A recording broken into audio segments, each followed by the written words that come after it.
প্রথম প্রতিক্রিয়া কি বলবেন? আমি প্রথমে রায়গঞ্জ বাসীকে হৃদয়ের অন্তরস্থল থেকে ধন্যবাদ কৃতজ্ঞতা জানাচ্ছি যে রায়গঞ্জবাসী এবার উন্নয়নের নিরিখে জনাদেশ দিয়েছে। এবার আমাদের নৈতিক দায়িত্ব রায়গঞ্জবাসীকে যেটা প্রতিশ্রুতি দিয়েছি সেই ডেভেলপমেন্ট, রায়গঞ্জের যাতে সার্বিক ডেভেলপমেন্ট হোক, এটাই আমার লক্ষ্য। আর এই লক্ষ্যে আমরা এগিয়ে যাব। প্রথম কাজ কি করবেন? দেখুন, রায়গঞ্জে মেন 3টি কাজ প্রাথমিকতা দিয়ে আছে। যেমন রায়গঞ্জ বারশোয়ের রোড কানেক্টিভিটি আমি বলেছিলাম 90% কাজ হয়ে গেছে, 10% পেন্ডিং আছে।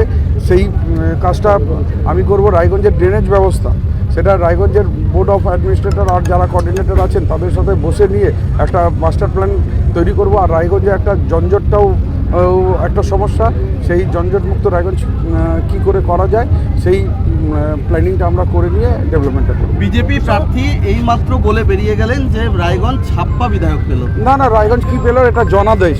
বিজেপি যে হারে সেই ধরনের কুচ্ছা রটাবে। আজকে 500,000 বেশি ভোটে হেরেছে, ওনার লজ্জা লাগা উচিত।